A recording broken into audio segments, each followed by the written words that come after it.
Hello, hello guys from Italy, from Maria, and thanks Jeremy for participating at 6 a.m. I hope you hear me well. We can start this new edition of FriDAI Brunch. It's the number 6. And we are very excited actually for this edition because we will talk about a very hot topic and a very interesting topic, and this topic is diversity in our space. So how blockchain is inclusive and diverse. I want just to read again the code of conduct that we want to keep in this event, because we want positivity. We have a very hard time now, especially in Italy, where I'm locked down again. But we have to stay positive, and especially for this event, I would like to ask you some rules to follow. So be respectful and kind. So avoid negativity and bad sentiments. Be curious. We are here to learn from each other, and don't be shy. So ask any question you have in the chat at any time. So there's no time for questions. You can ask whenever you want. And enjoy the discussion, and of course share the link with your friends, as well as now for the live, and also afterwards the same link will be available for the recording. So every time you want, you can rewatch the event.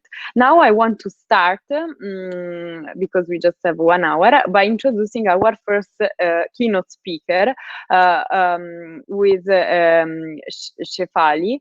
Probably I pronounced it incorrectly again. I will invite her on the screen. No, it's correct. Perfect. So welcome, Shefali. I think now we should see you, but we don't. Can you see, guys, Shefali's face? Yep. Okay. I can see you as well, Maria. Cool. So basically, Shefali is, we invited her because she's a very successful woman, and she is one of our MakerDAO's board of member of board of directors. So her experience is super inspiring for everyone, not just for women, but in general for everyone. So I would like her to introduce herself and explaining us how she decided to join blockchain space and why, from scratch. So I will remove myself from the video. Thank you. Hi, good morning, good afternoon, good evening. I think wherever you are, it's so lovely to be here. Thank you, Maria, and to Spandana for inviting me. As Maria was saying, I sit on the board of the Maker Foundation. And so that was one of the reasons that I was asked to just come and say hi and give you all a quick brief. And I think I have about 10 minutes to just give you a quick overview of my career, and then please feel free to ask questions in the chat or even afterwards. I think we have about 4 or 5 minutes after. So the reason and the way my career has run, it's a very weird trajectory. It's had very weird cycles. I academically am an economist. I did parlay a little bit into art history. I did a bit of law, and I did a bit of journalism. But fundamentally, I am an economist, and I used to work as an economist in my early career in banking. I started my career in Australasia, and I worked for banks and insurance companies over there. And then I moved to the United Kingdom about 15 years ago to come again and do another degree. And I was studying at the London School of Economics, and I was studying economic history. And after I finished that, I then decided to work in Europe because I'd never done that. And so I started working at Goldman Sachs, and I worked at Goldman's for a couple of years in private wealth and asset management. My field, and I wasn't working as an economist at that time, in my field when I started working in banking, and since then actually, has been in regulatory affairs, policy, privacy, and compliance. And so that's really my field and background in terms of my professional capacity and what I do. And so I worked at Goldman's for a while. I worked across Europe, Middle East, and India. And it was a lot of fun. And Goldman's, I don't know if all of you have worked at Goldman's or know people who work there. It's a very phenomenal kind of business. And it's a crazy competitive business, internally as well as externally. And so banking was really going great guns, actually. This was around 2005, 2006. And then, as you all know, the financial crisis came about in 2008. And at that time, I decided, okay, this has been wonderful, but I really need a change. And so I changed and moved careers and verticals from going into banking into the art world. And so I started working at Christie's. So for any of you who have Indian parents, this is kind of like the amazing opportunity where you get to tell your parents, you know, I might have studied art history and you might have thought it's not a great job to have, but now I'm working in the art world and I can actually use my degree for something. So that was one of the reasons I worked at Christie's, but it's a completely different world. And if you can expect, the art world is very unique. It's very closed. It's very insular. It's kind of incestuous. Everybody knows everybody else. The marketplace is kind of bonkers because you represent the buyer and the seller. It is a very, very unique industry, and almost the opposite, really, of when you think about digital currencies and the world that you all are in, and working in things like blockchain or working in things like cryptocurrency. It's almost the opposite of a very open, inclusive world. The art world is the complete opposite of that. And so I did that for a multiple of years. It exposed me to some of the most phenomenal art you have ever seen or you would ever imagine was existing. And that was terrific because as a fan of art, you kind of don't get to do that. So being inside was kind of wonderful and fantastic. And so I did that for a number of years, but the art world kind of suffered greatly actually during the financial crisis. And so as you can imagine, there was a downturn in the luxury goods market and in the art world because no one was buying anything anymore because no one could afford to do that. And so I decided, okay, what else do I love besides banking or finance and besides art? What else do I love? And I kind of love technology. And so I stopped working at Christie's. I took a bit of a sabbatical, tried to find my next role and my next gig. And then I joined Apple in 2010-11 as their chief compliance officer.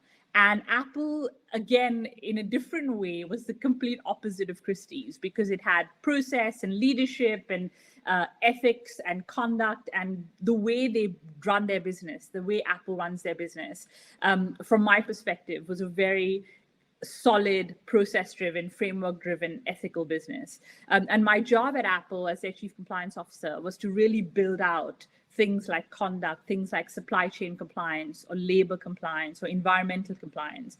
And so they finally sort of realized, let's codify all of these things and make it brilliant so that there's a standard and Apple has a standard of how you do things.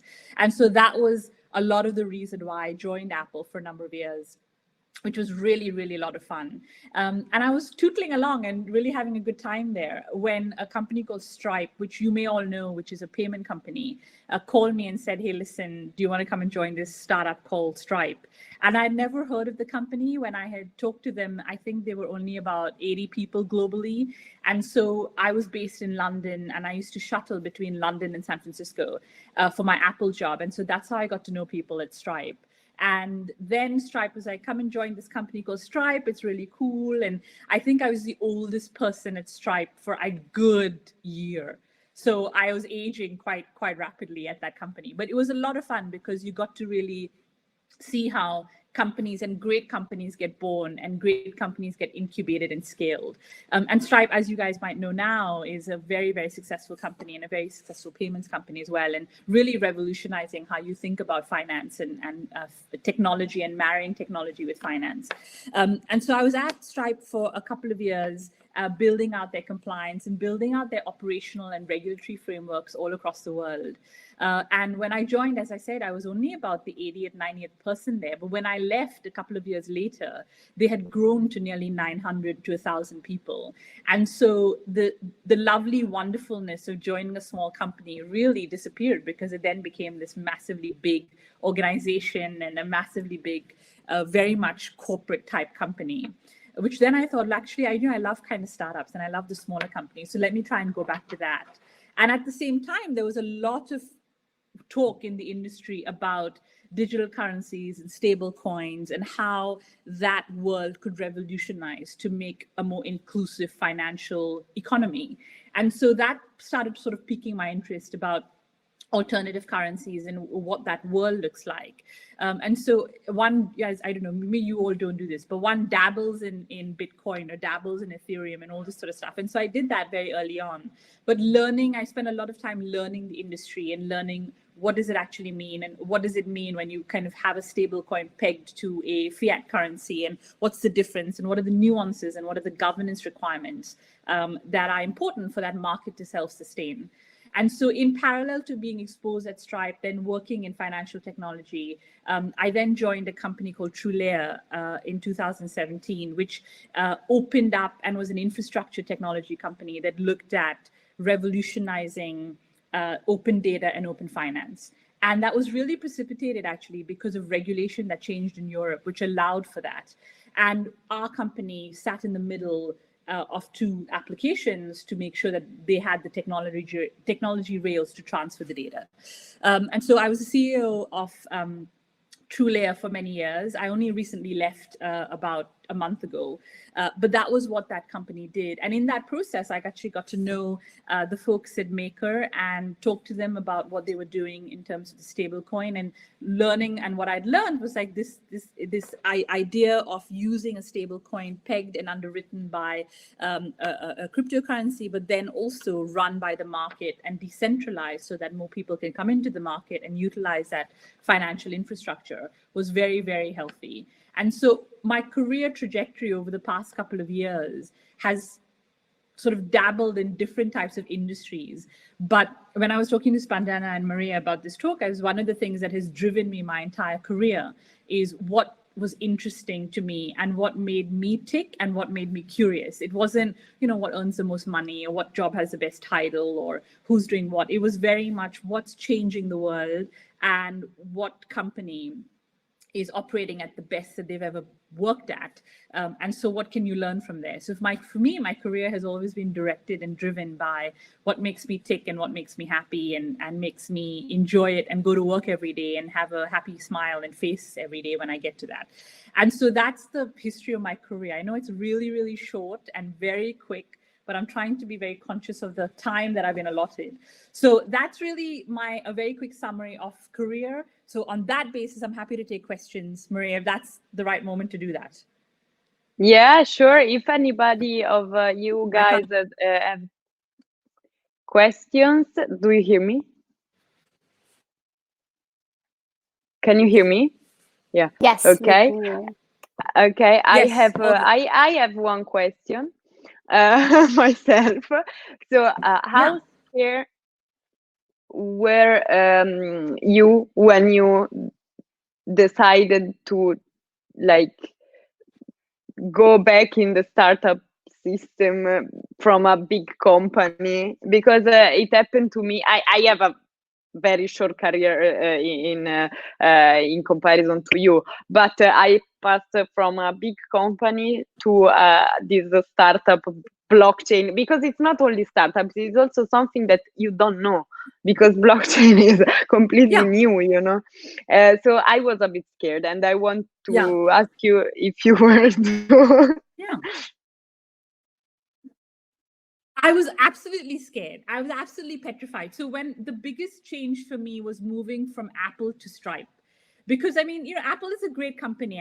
I know you might be Samsung users and that's fine, but Apple's a great company and it was a dream for me to work at Apple. And so the biggest change was moving from Apple to Stripe, because Stripe was a small company. No one really knew about it. It hadn't really been that successful yet.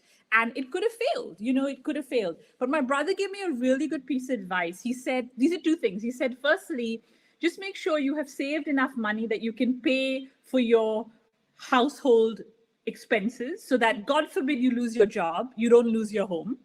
That was the first thing.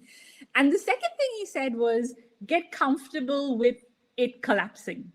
Because if the worst thing that happens, that the company fails, that's okay, because you can get another job and you're, smart, and hopefully, well, I hope I'm smart, but you're capable enough that you can get another job. You have experience enough that you can get another job.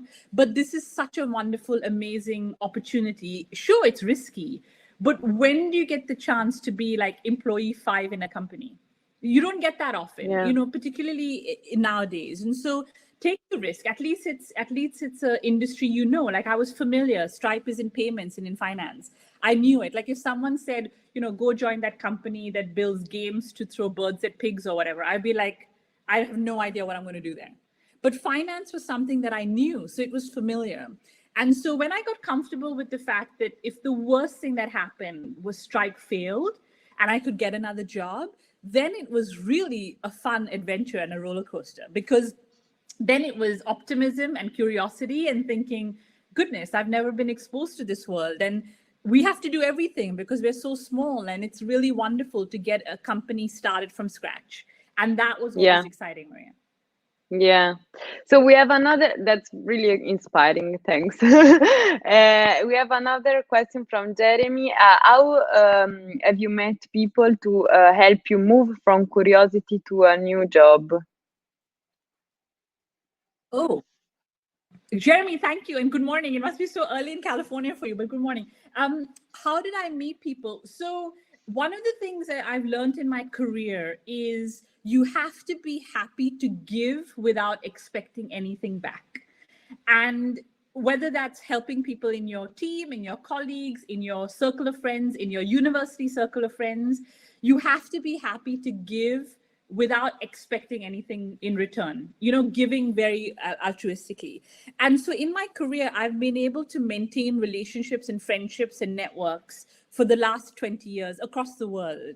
And whenever someone has asked me for help, I've always given it. And when I needed help, I asked friends and acquaintances and people in my circle to say, hey, listen, I'm looking for a new job, or I've heard of this company. What do you think? Does anybody know? Give me some advice or whatever. I've never, ever been turned down for help. And so I think it's very much this world where you have to be okay to help people, because it's actually a wonderful thing. But when I met people, I mean, Jeremy, to your question, it was very much maintaining friendships, maintaining contacts, seeing how we could help people and help each other.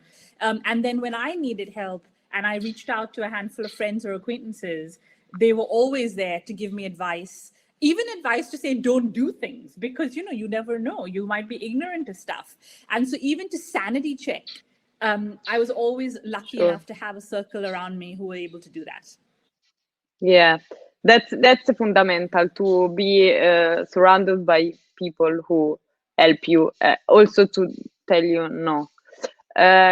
So another, we just have time for another quick question. If you can be very, very quick in answering. So Sadia asks, as a formal banker, why did you choose to join the crypto space when you know very well that crypto will make centralized bank obsolete? That's why. Because central banks get obsolete. That's my quick answer. No, I could expand on that. Good answer. It should be driven by the market. Yeah. And so your career, driven by the market. That's a good answer. Okay, thanks a lot. Thanks for your very, very insightful and inspiring talk. And now I will close your video. So thank you for your participation. And I will invite our panel moderator, Spandana, on the screen. Hello, Spandana. Can you hear us? Hi, Maria. Talk. I am hearing an echo, though. I don't know why. Are you guys hearing an echo? Okay. Okay, no echo. So only you.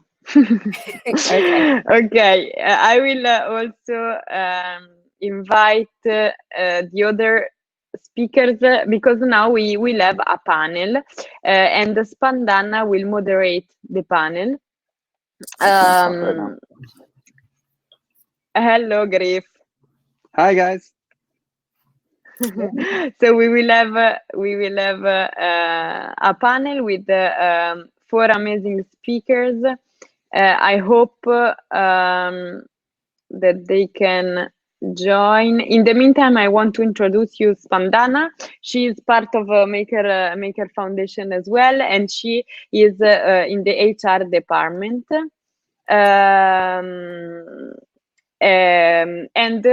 She will moderating the panel. So if you want to start maybe introducing a bit yourself, Spandana. In the meantime, I will manage to invite the other on the screen. Great.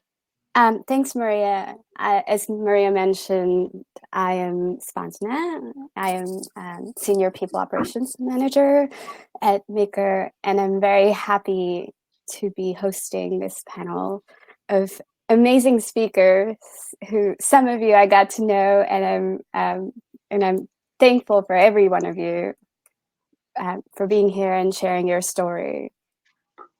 Are we ready? I think we miss Amelia, but maybe we can start. I will remove myself from the screen again. I will let the space for the speakers. Thanks, Maria. So you can, yeah. All right. Well, Jen, Amelia, Griffin, and Maggie, thank you so much for joining us today. To kick things off, if you wouldn't mind just sharing with us your background, your role right now, and what brought you into the blockchain space, that would be great. So we'll start off with Maggie, actually. Okay, cool. Hi, thanks so much for having me today. It's exciting to be here up with all the panelists. And so I guess what I do, I'm co-founder and director of business development for a crypto company called Web3 Cloud, which is a joint venture between Advanced Micro Devices and Consensus. And I've been working on that for the past 3 years. And I also recently started an initiative called SheFi, and it's about onboarding and educating more women and eventually all genders into the decentralized finance and crypto space to make it more inclusive and make sure we're actually participating in the economies and helping build the economies that we want to see. Before I was at Consensus for the past 3 years. And then before that, I was at IBM Watson doing product strategy for Watson and Financial Services. And that's where I first heard about blockchain. I was in a meeting and we were talking about like what are all the different technologies that are going to influence financial services in 2016. And like somebody kept talking about blockchain. I just found it interesting that somebody kept bringing it up. So I went into Barnes & Noble and got the Blockchain Revolution by the Tapascots, regardless of however you think about them. It was a really great primer and really opened my eyes to all of the exciting things that crypto could do. And especially living in New York, thinking about like, how do we actually make financial inclusion happen? How do we kind of take it from Wall Street, being able to, kind of keep a grip on keeping like wealth behind like closed doors, right? Like if you're in Wall Street, you're always privy to certain information forever and ever. And I just wanted to kind of like disrupt that and make sure more people could have the opportunities to build wealth. And so found Consensus, got a coffee with somebody there, really loved the energy, and I've been in crypto ever since. And I think it's a really exciting time to be here, especially with DeFi. We're kind of seeing what initially brought me to the space, like this opening of finance. And so, yeah, I'm excited to help do that. Well, we're very appreciative of you being here today. So thank you. Griffin, would you like to share your background, please? Sure. Yeah, I actually started my crypto journey here in Ecuador, where I am now, where when I wanted to exit the financial system, I felt that there was a lot of economic oppression happening in the States, and the closed gate to creating financial assets really kind of pissed me off, honestly. And so I just wanted to remove myself from that whole system and travel around. And eventually I found Bitcoin and cryptocurrencies, and I found, oh, wow, people can now create their own economic assets, and they don't have to be part of the inner circle of the SEC and Wall Street and all of that game, which is, 95% CEOs are male, and it's a horribly exclusive wealth building opportunity in there. So when I found crypto, I got really excited, and I wanted to come evangelize it in Ecuador, because Ecuador was one of my favorite places in the world, and they need it more than anyone else. They're using the US dollar, and they don't have a way to actually provide funding for their own public goods besides taxation, which is really difficult to do down here. So but sadly, Ecuador made Bitcoin illegal. So and at the time, there was really only Bitcoin. There were other altcoins, but at the time, it was just Bitcoin, right? So I ended up getting a master's degree in digital currencies and started working for Slockit. And I have to apologize for the DAO. That was that was probably what catapulted me into something in the crypto space. And since then, I founded, I'm like a serial crypto nonprofit founder. I started Giveth, which is a charity platform. Also the Common Stack, which I rep pretty hard, which is trying to build economies around nonprofit causes and public goods. And also had a hand in starting DAppNode and various other, I support and advise in a lot of crypto nonprofits in general. Great, thanks, Griffin. And I was told you're actually in Ecuador right now. Yeah, that's what we're seeing behind you. That's great. So Jen. Yeah, hey everyone. So my name is Jen. I work at the Maker Foundation on the business development role. I've been here for about actually over 2 years. It's gone very fast. But listening to Shefali, I actually have a lot of similarities in her career path and kind of the places that she's made stops along the way, which is really interesting. So when I graduated college many years ago, my goal was to be a journalist. So I actually did, a very short stint as a reporter, working on local publications. And that slowly turned into advertising sales. So I moved to the city, and actually I joined an art publication. It's called Art News, and it's actually one of the oldest art publications still in circulation. And I spent a couple of years there, working with galleries, working with independent artists, working with museums in New York City, onboarding them and essentially helping them to market their stuff, which was really exciting. I do understand exactly what Shefali is talking about, the kind of culture that's within that space, which is super unique. And then from that point, I continued in advertising sales roles, but into publishing companies. So I worked for publications that are part of the Financial Times, then a lot of different type of blogs, and eventually came to a point a few years ago after having my first child where I realized I kind of was not feeling as passionate about what I was doing. And I didn't quite know exactly what I wanted to do next, but I just knew I was at this kind of crossroads to decide, what am I going to invest my time now as a new mom, and realizing how limited time is and how valuable it is to, commit yourself to something that you actually like doing. I started just doing a little bit of, asking around my network. What do you think would be interesting? I know I want to stay in business development. I know I love sales. I know I want to stay in something very tech focused. And a friend of mine who had just become real excited about this new thing called the blockchain told me to check that out. So I was like, okay, did some Google searches, started reading about it, and it was like interesting immediately, but I didn't quite know how I would relate to it. So then I continued to do a little bit more like Maggie, just took, went to the bookstore, found a book on it, on Bitcoin, actually did an online course, and came to a point where I was like, this is really interesting. Still, I'm not sure, what it's all what it's all about, but I felt intrigued enough. And, just out of good timing, while I was looking at job opportunities, the Maker Foundation was hiring on the business development team. I applied, and now I've been here over 2 years, and it's been an incredible journey.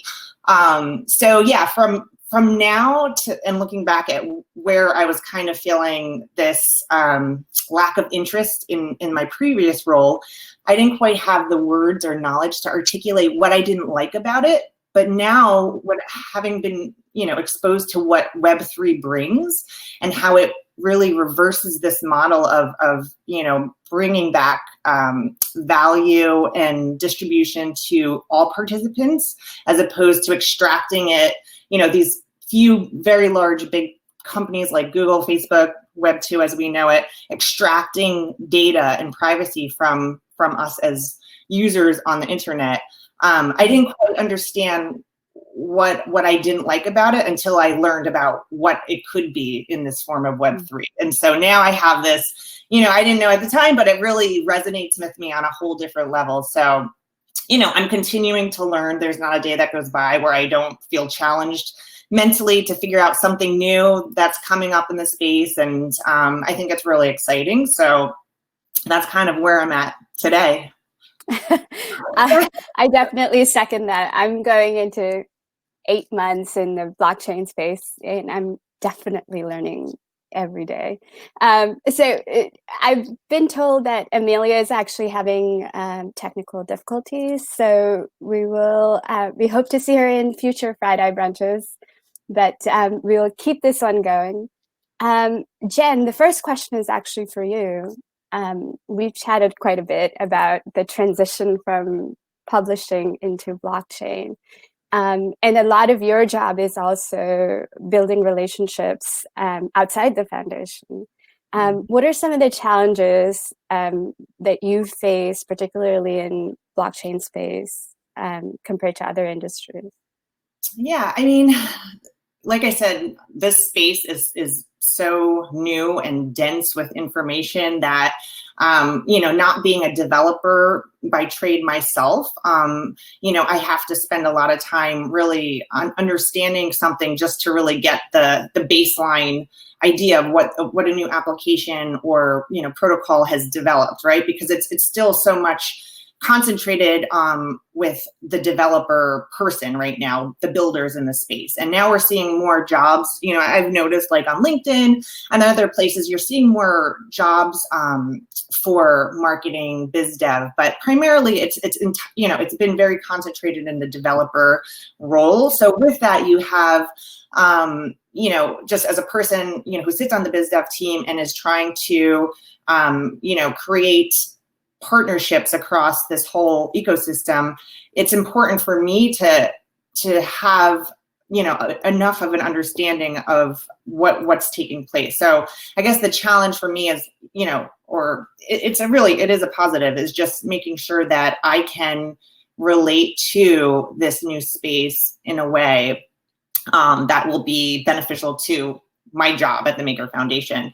I'm also probably much older than the average person in this space. I think this is like a great attribute that people, are graduating from schools, and instead of going to work at Goldman or the financial industry, they're coming into the blockchain space. People from Stanford and all these fantastic universities, they're choosing to come into this space. So there's a lot of like 22 to 25-year-olds, and, not that I could be their mom, but sometimes I feel like I'm their cool aunt when I'm talking to them. And it's like, so for me, it's, just being conscious that there is this, there is this difference, but that's okay. And I actually like that, that we're kind of being pulled together from these different lifetimes and different experiences. And I think having more people like myself coming in from, different, years and, different experience will continue to help move this space forward. So that's kind of, the challenges are all positive, but it's, a lot for me is, not being a developer by trade and being not a young male developer is something that is, is a factor, but not in a negative way. Yeah, no, that's great. Thanks for sharing. Griffin and Maggie, you've both been in different industries as well. Do you somewhat relate to this experience? Either or can start. We'll start with Griffin then.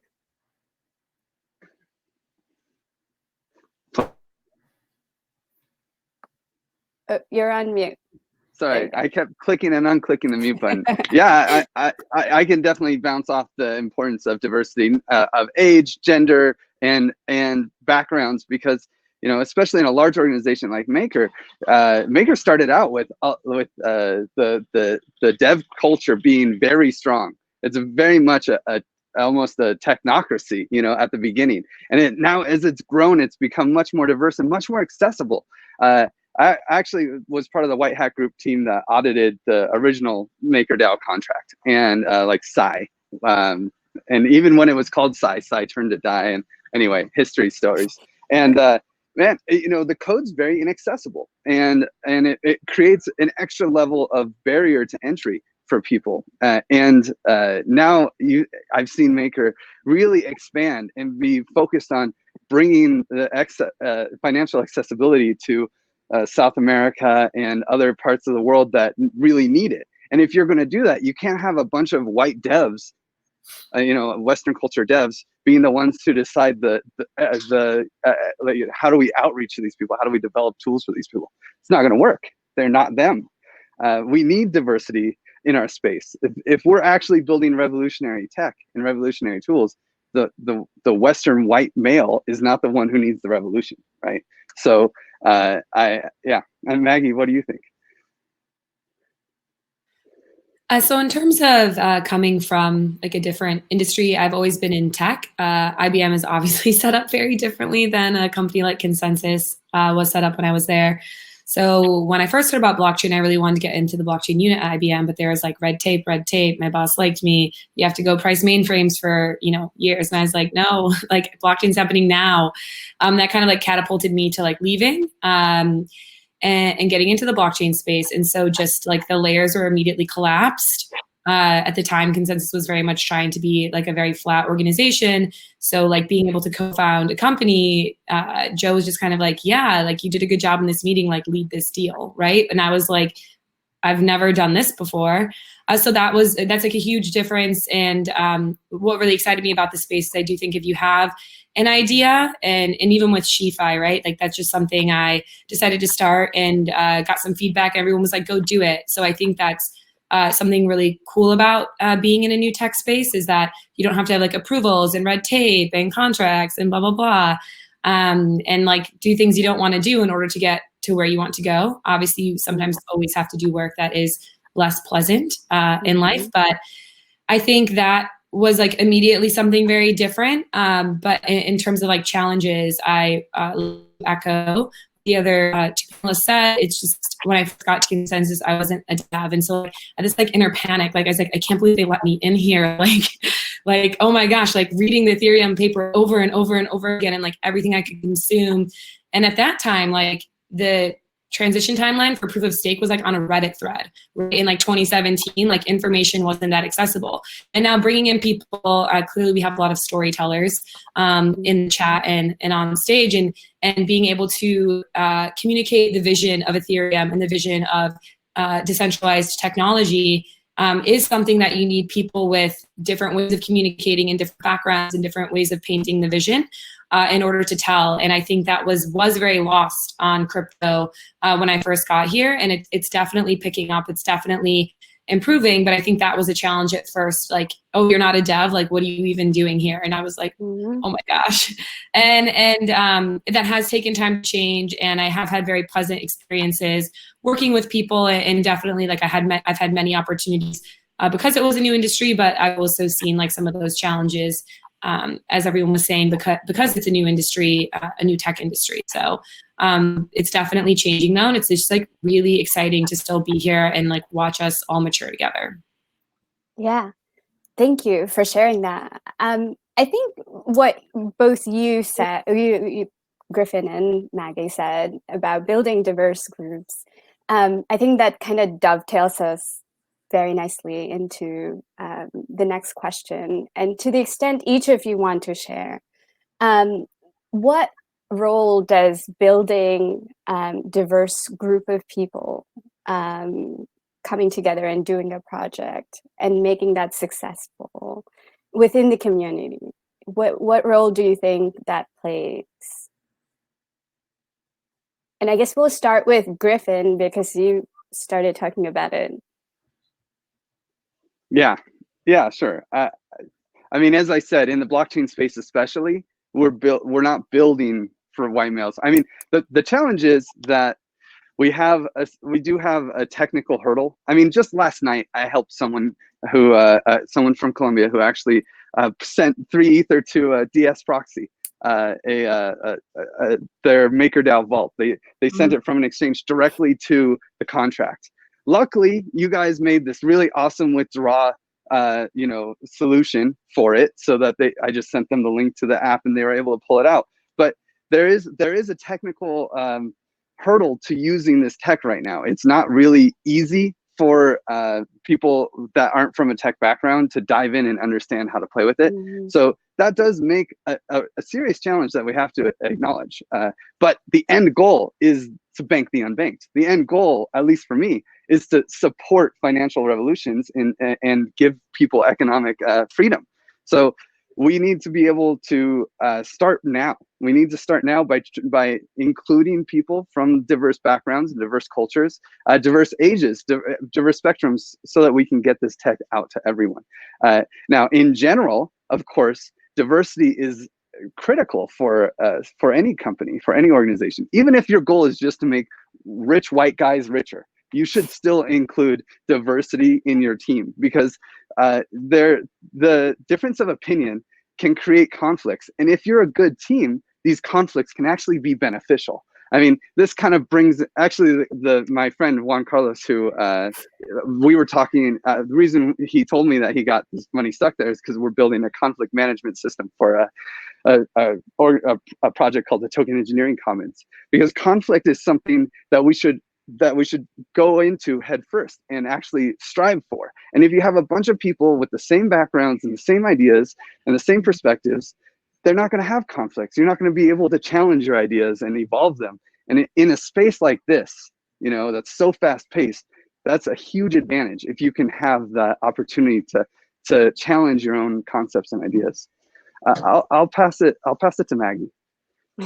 See what she's thinking. I really love that you brought up like this idea of conflict. And I'm reading a book, and part of it is like having better conversations, asking better questions, like improving the words that we use every day. And I think that's one of the takeaways is like ask questions that seek to understand, not to seek to find common ground. So when we have all the people that look like each other, building technology, building businesses, building whatever it is, we are seeking for common ground probably in our conversations, not necessarily to like understand and to just come to an understanding, and maybe that will lead us to like a better outcome, rather than we're trying to get everybody to be on the same page, which groupthink more easily happens in groups of people that look like each other. So I think that is something, and I think we see this all over, like just understanding nuances and human beings and people and what we're building and what we're trying to build is super important if we want to build something that can vastly include more people. And I also was listening to a talk the other day, and a Black man said that even though he has the same credit score as white people, this is in Ohio, he has like higher rates on his, on opening an account for banking. And I'm immediately like, oh my gosh, like this is what crypto is supposed to be doing, right? Like we should be listening to people like that and involving people like that have vastly different banking experiences than I do as a young professional white woman, and like that's who we need to be building for. Like I love all the crazy stuff we're seeing going on in crypto right now, but it's like I wonder if like I always get nervous that like we're missing the point and we're not actually unbanking and banking people, helping people become their own banks. But obviously this all takes time. But part of that is like without knowing those types of stories, we might develop something that looks different because we've never had that experience before, right? So like that is why diversity is super important, especially like, we're building like the global value transfer rails for the world. Like we've already touched on this, but like who's building it? And I just think in all types of projects, by including diverse people, I've learned so much more, like incredible amounts more by working with someone who looks differently than me, who thinks differently than me, that helps me like understand something about their history, their current reality. And like sometimes those conversations have taken longer when they've included people of different identities or the way they identify themselves, but it's been super rewarding to be a part of that and to think about what equity and what inclusion actually looks like in our space and in the world. Like, we think we're building the future, right, of like the global financial system and the way that people are going to interact with each other. Like, we need to make sure that we acknowledge and accept and believe people's realities and help them and build those into like this better future. Yeah, thanks for sharing that, Maggie. Jen, from your experience, I think both Griffin and Maggie highlighted the power of building the diversity of thought to begin with. How has it helped you with, maintaining relationships with your partners? Yeah, I mean, I would echo what everybody has said. I think it's really important that we don't get, just have one way of looking at something and building something, and a key way to make sure that we're not just working with blinders on is to have different perspectives from different regions. I think looking at the way the business development team is structured at the Maker Foundation, there's one of us situated in a local market. We have somebody in Asia, we have somebody in Latin America, we have myself and a couple people in North America and somebody in Europe. And while those are still very big spaces, it's at least addressing an understanding of what is going on a more local level. So we know how to best help, because otherwise we're just building from a vacuum, and that doesn't really help anybody long term. If we're building for inclusivity and open access and really trying to change the current models. So I think just looking at it from a local standpoint is really key. Mm-hmm. For sure. I would like to end on a positive note. So for each of you, I'm going to ask for a success story, if you will, a direct result of building diverse groups and then how it resulted in a successful project. Maggie, you've been involved in several women empowering initiatives. Would you like to start with sharing a success story with us? Yeah, so I mean, quickly working on SheFi and working with a cohort of women, like I have people taking SheFi content to like their local like fintech meetups and like sharing that, which I think is awesome. Or like immediately using Uniswap right after I gave a lesson on it, or opening a loan on MakerDAO. So like that's obviously a very like tangible direct result where they had not used those platforms before. But something I think is also important in the United States, we've been having a lot going on this year and this summer with the Black Lives Matter movement. And once again, to me, like the easiest social impact crypto thing that could be done is people actually enabling nonprofits to be able to accept crypto, because we have these borderless currencies, and then we actually don't have a way to make sure that people from anywhere in the world can use this borderless currency for things they may be passionate about. At least in the United States, you can only donate in US dollars, right? And you have to be in the US. So I like tweeted out about that. And then we had Devin Walsh, Vivek Singh from Gitcoin, Simona Pop from not Bounties anymore, from Status, and and a few people come together. And then we also had like Tony Sheng and Jill Carlson. But we immediately just like self-organized and we're like, how can we enable donations for Black Lives Matter? I also had a friend come in, my friend Aaliyah. She actually works at a nonprofit in New York City. So and then we also got the Giving Block guys to come in. So like all of a sudden, we just like a group of different people in crypto, specifically in donations, and then in the actual nonprofit social justice world come together so we could actually fundraise. And we raised, we raised for donation matching on Gitcoin, like $25,000.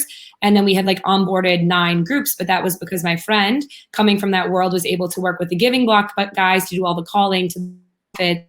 And we, on the crypto side, could like fundraise and get people excited about matching donations. I had some of my friends like donate money, and I helped them like learn about crypto a bit. But anyways, I think that was a huge success story. And I think it also showed we have a long way to do. Like all nonprofits should be able to accept crypto, and we should that's not even, I know it's not like a hackathon thing, like we see all these cool ideas coming up in the social impact space, but when it comes down to it, we actually can't get money where it's needed. But to me, that was just like a huge win because it was something I was super passionate about.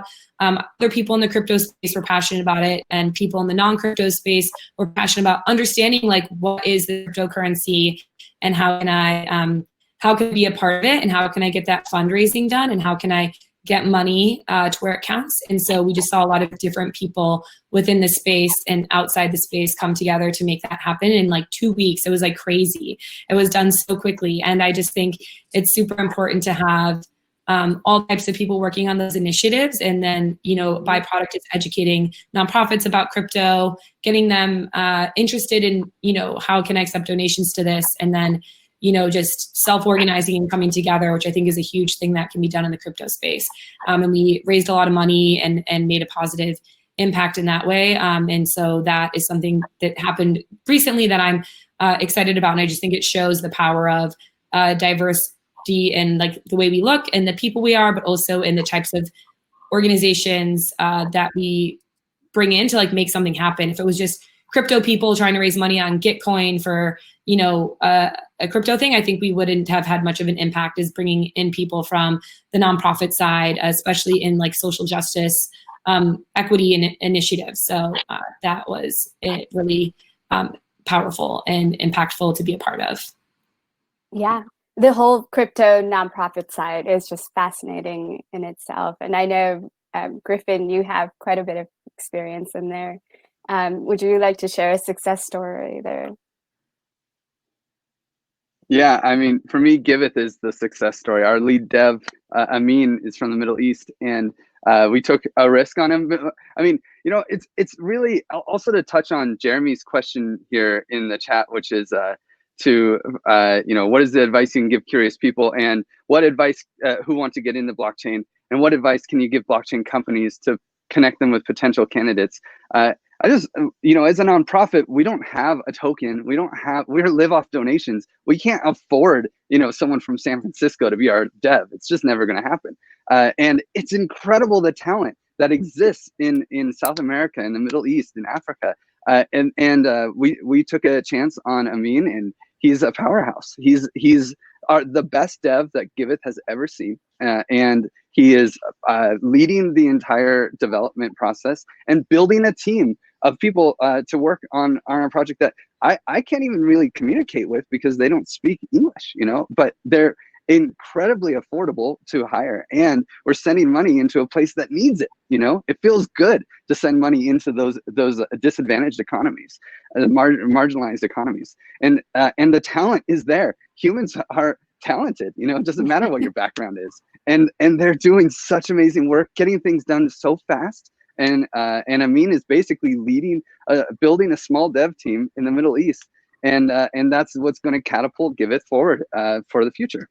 So it's, I mean, that's just one of many success stories of really diving in and supporting the economies that need it and the people in those economies and getting them into crypto at the same time. It's a win-win. Yeah. That's great. And we hope to see him in future FriDAI Brunches if he would like to share his story. Jen, we're going to give you the last word here because I know you work with some partners that are doing really interesting projects. Have you worked with very diverse group of people coming together and building an interesting project? Yeah, I mean, I think there's across a lot of our integration partners, a lot of it is with the infrastructure, about looking at wallets, exchanges, financial apps that will ultimately help support people, all over the world that are looking to, have access to a financial system, and those that have been pretty much shut out by a traditional financial system.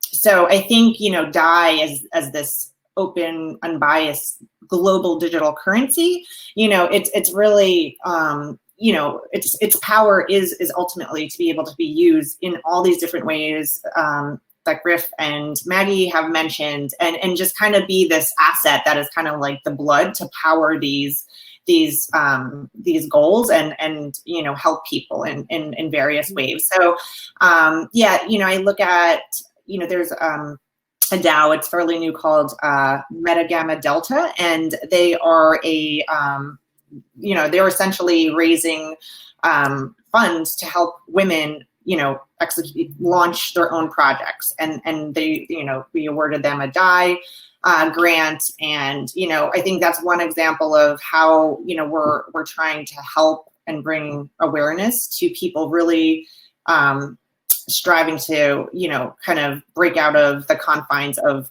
the traditional financial world, and just challenges of getting funded from VCs. But ultimately, I think our hope is that DAI is this tool that can be used by anyone, anywhere, and hopefully that will help people's lives. Thank you for sharing that. And I want to thank all of our panelists for joining us today. Thank you so much for volunteering your time, but also the incredible work you're doing in this community, and just fascinating projects in general. And thank you for allowing me to be your host. Maria, you were awesome. Guys, I was Great so job. happy this time to watch the FriDAI Brunch instead of hosting it, and I want to thank you a lot, Spandana, for taking care of the moderating. You were really good. You guys, all of you, super inspiring stories and really positive vibes, and this is what we actually wanted from this event. I really recommend everyone to share this recording, because I think it will be helpful for so many people. So as far as we can go with the sharing, the better. And I also want to invite everyone to suggest topics for the next FriDAI brunches, because from this conversation a lot of cool potential topics emerged. So I would love to cover this something of this. And that's it. I want to thank you all for participating, accepting the invite. I also want to say hello to Amelia, who is was not able to connect on the screen, but probably we can invite her for some other event. Every month we are here with the FriDAI Brunch. Please visit our websites, because we are hiring. We have a lot of open positions. Everyone can apply. So if you are not in the space, if you are a woman, if you are from Africa, from India, from whatever, you can apply. So apply. I think Lenka can help me in posting here the link in the chat, or Spandana or Jeremy or whatever. And that's it. The link for the recording is the same. I think we are perfectly on time, and I want to say everybody have here the link for applications and open positions at Maker. And I knew that also at Common Stacks there were something, right, Griff? I saw some open position in your Common Stack. Yeah. So apply there as well. We're commonstack.org/apply. I'll type it in the chat.